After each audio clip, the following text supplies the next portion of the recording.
Hi there and welcome to Lorena's Labyrinth today. This video is to introduce you to the new playlist about crystals, Crystal Magic, for which I'm in the process of creating content.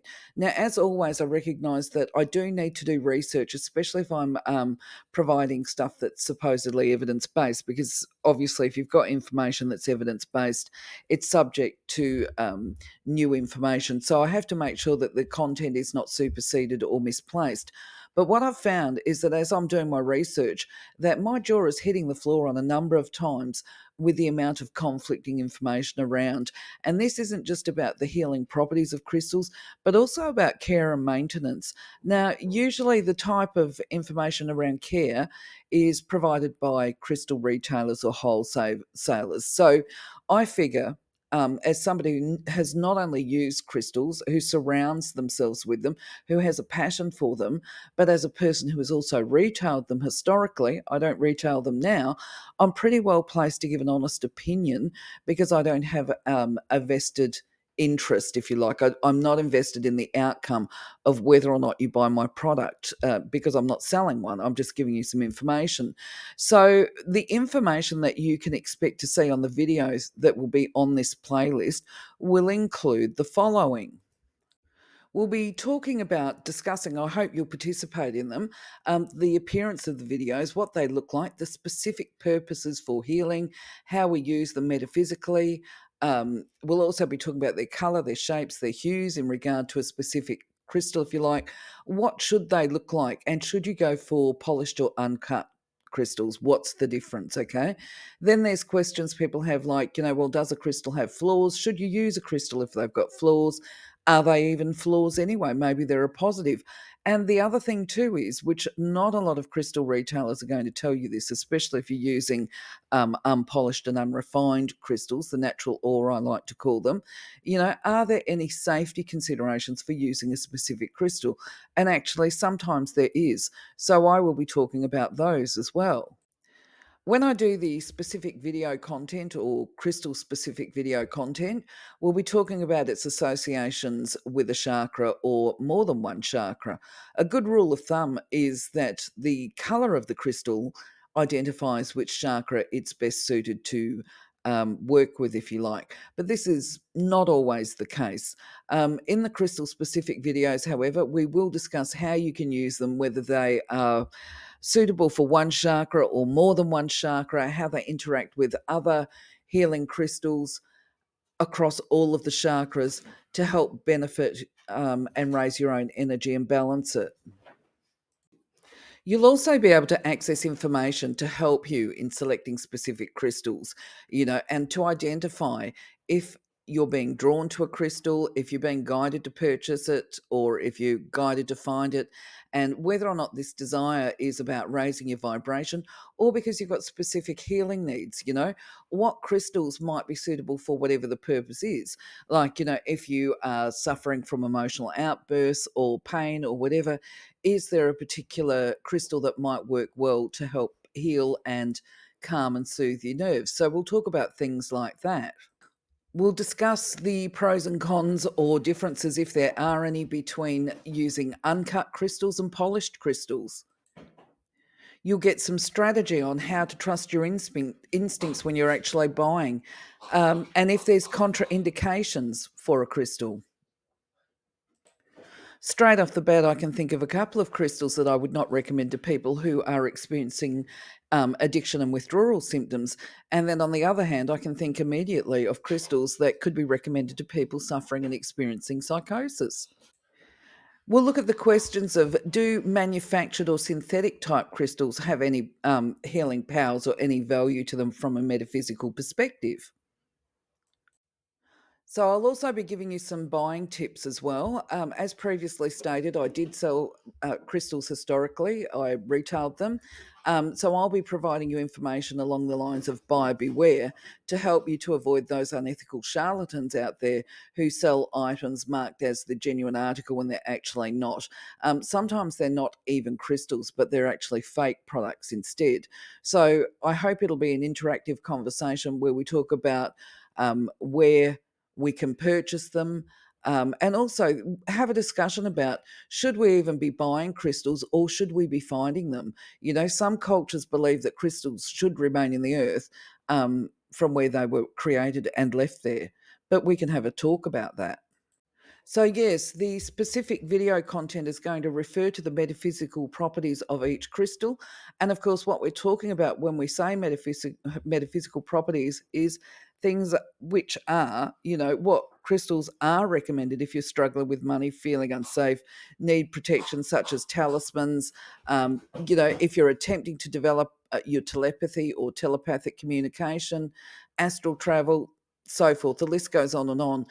So we will be talking about these things, and not only that, the messages that are pertinent to the crystals. What are these crystals trying to tell you? I'm sorry, I've got a bit of racket happening here with a very active puppy at the moment. But anyway, rather than talk collectively about these kind of questions and answers, it would be, what you'll find in the videos is, perhaps if I'm talking about the video rose quartz, um, that I will make mention of the fact this is actually used for the heart chakra. Now, the heart chakra is primarily green.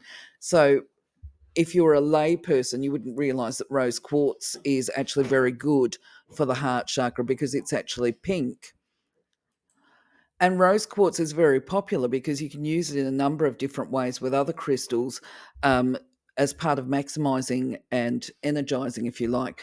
Anyway, it's so much more important to be able to understand also what these messages of the crystals are that you're receiving when you're drawn to buying one.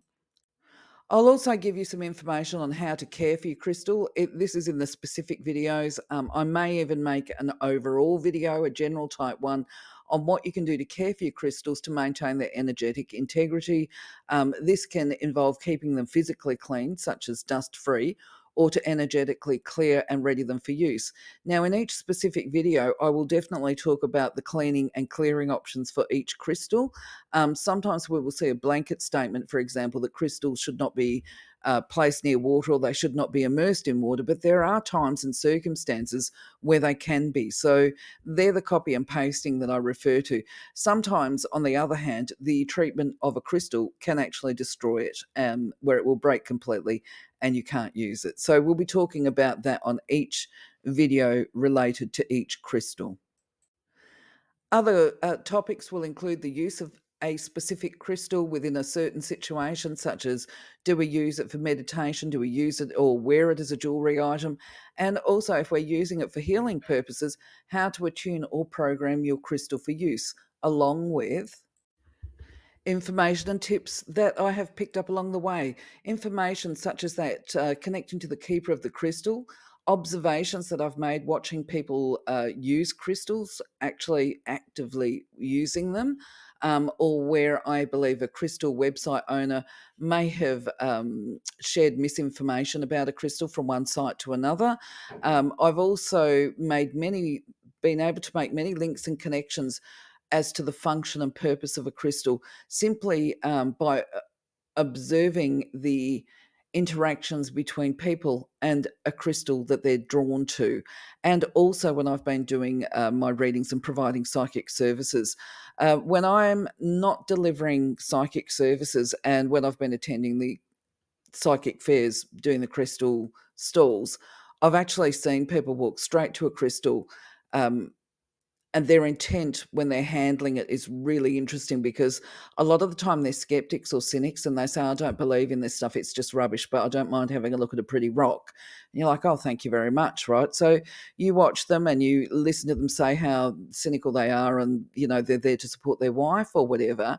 And then eventually I will turn around and say to them, that's really interesting, you've been holding this particular crystal all this time. Is it something that you feel grabs you? And they go, well, I don't know what you mean by does it grab me, but it's certainly got my attention. And you go, oh, okay.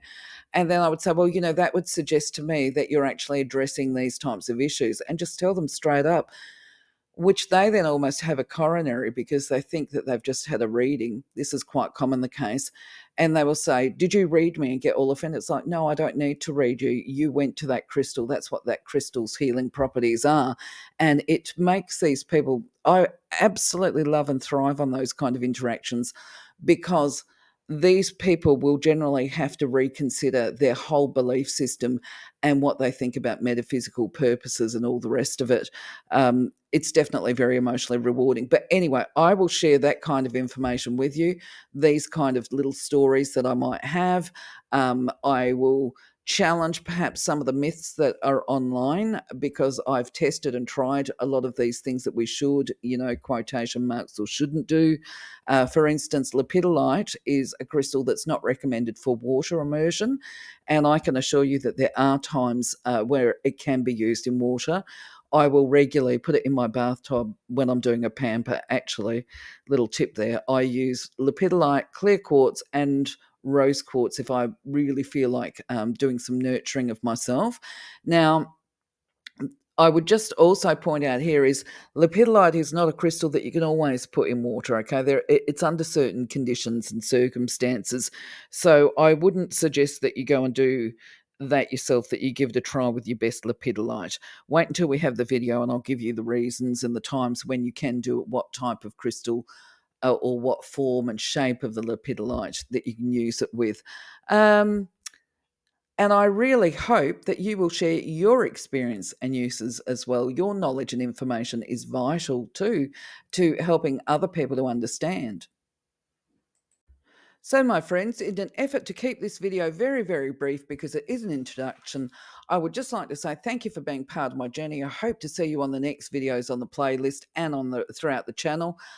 If this is the type of content that interests you, don't forget to click like and subscribe. Otherwise, just keep an eye on the channel for when I load stuff. It'll be loaded fairly regularly. In the meantime, I wish you a blessed day, blessed week. Take care. Catch you on the next one. Bye bye for now.